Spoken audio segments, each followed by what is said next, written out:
Thank you, Speaker.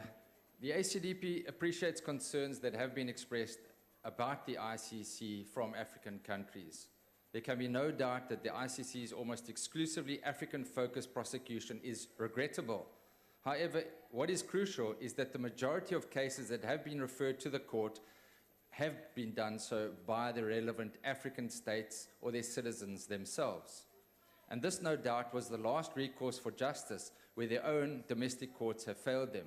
And we know that the SADC tribunal was undermined, and as the Minister said, the African Court of Justice criminal chamber has not yet been implemented.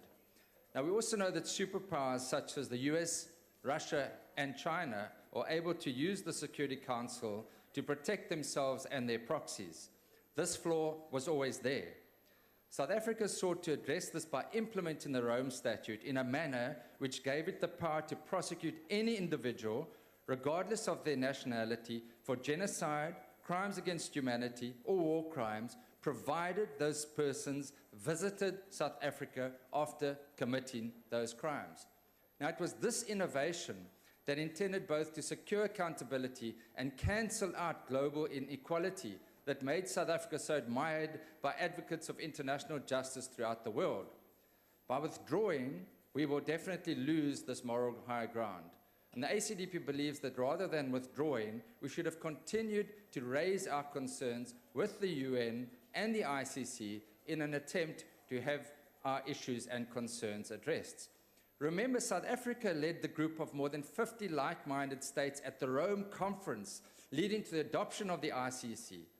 These states resisted pressures from powers like the United States that sought a less independent court and one more beholden to the Security Council.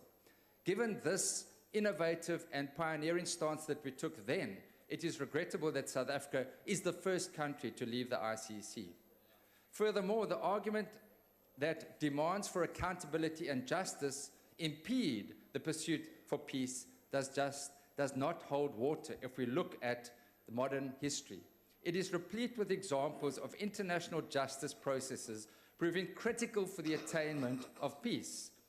Take, for example, the exclusion of the Bosnian Serb warlords from the Dayton Peace Accords that ended the Bosnian conflict, owing to their indictments by the International Criminal Tribunal for the former Yugoslavia.